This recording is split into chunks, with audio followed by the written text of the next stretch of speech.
Lorsque j'étais jeune, même très jeune, je vivais dans la peur. Que dis-je, la peur? J'étais terrorisé.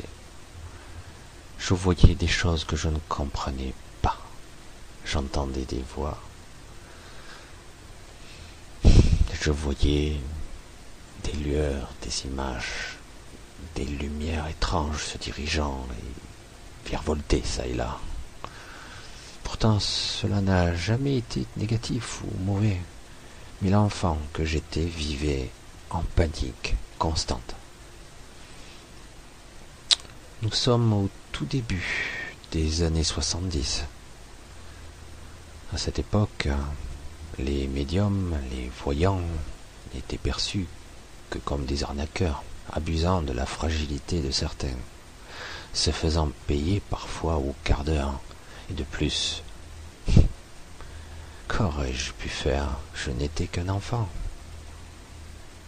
Alors, vivant ainsi, je me suis enfermé dans ma bulle. J'ai commencé à imaginer tout un univers dans lequel j'étais quelqu'un d'autre. Un monde intérieur incroyable dans sa diversité et sa richesse. Il me serait vraiment difficile d'expliquer ici en mots ce que je voyais et vivais en moi. Plus tard, je pris conscience que je partais en rêve. J'ai pris conscience parce que je le faisais déjà, mais je ne m'en souvenais pas, alors que là, on pourrait qualifier ça aujourd'hui de rêve lucide. Et je partais ainsi dans toutes sortes de mondes. J'ai rencontré tant de personnes, tant de gens que l'on pourrait qualifier de non humains, et pourtant avec lesquels j'étais bien et parfaitement à l'aise. Même aujourd'hui, je le dis encore souvent, j'avais une vie nocturne bien plus passionnante, bien plus exaltante que ma vie d'homme insipide et lamentable. Quelque chose a raté chez moi, je ne sais pas. Ou peut-être que cela devait se passer ainsi. Je regrette souvent cette époque. Je dis regrette parce que, à ce jour, ou devrais-je dire, je vais essayer ici brièvement de l'expliquer.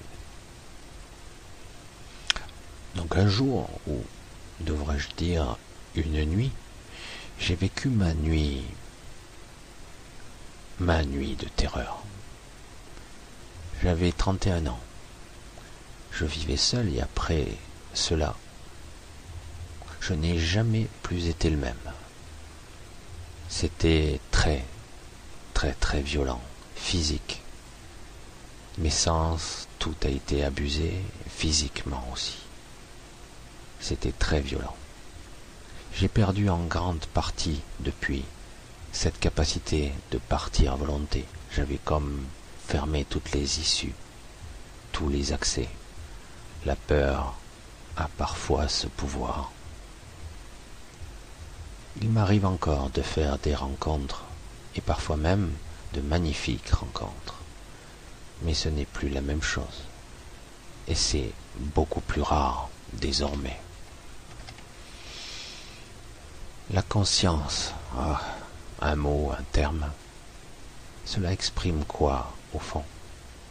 Car que sommes-nous vraiment à ce jour, même si je ne l'exprime pas comme je le souhaiterais?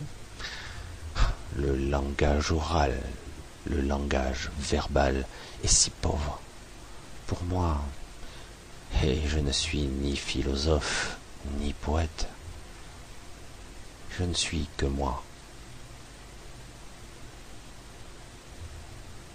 Et la conscience, sur toutes ses facettes, c'est comme si nous avions, nous aussi, je dis bien nous aussi, pour ceux qui comprendront, si nous avions été fragmentés en de minuscules petits bouts, et qu'aujourd'hui il nous fallait reconstituer le puzzle. J'ai des choses à dire, à communiquer, car le temps approche. Rapidement, je sens cette énergie montante et puissante, et ce qui me rend maladroit d'ailleurs, et m'emplit par moments de malaise, comme vous aussi je pense.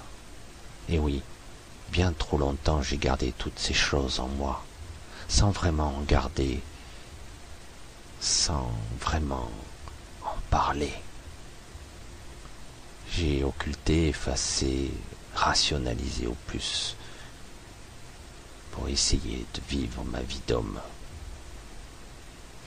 De plus, qui m'aurait cru?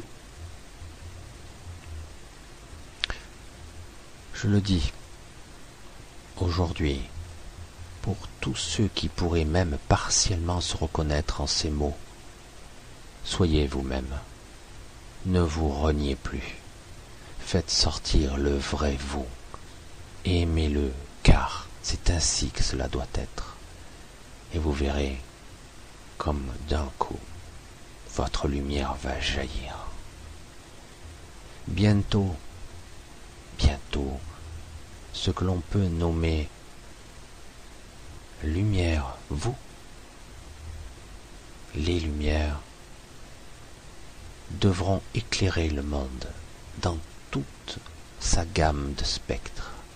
Nous aurons besoin de vous tous. Les lumières, je commence à voir par-delà le voile, et en vérité, je vous le dis, bientôt, nous devrons vraiment nous unir.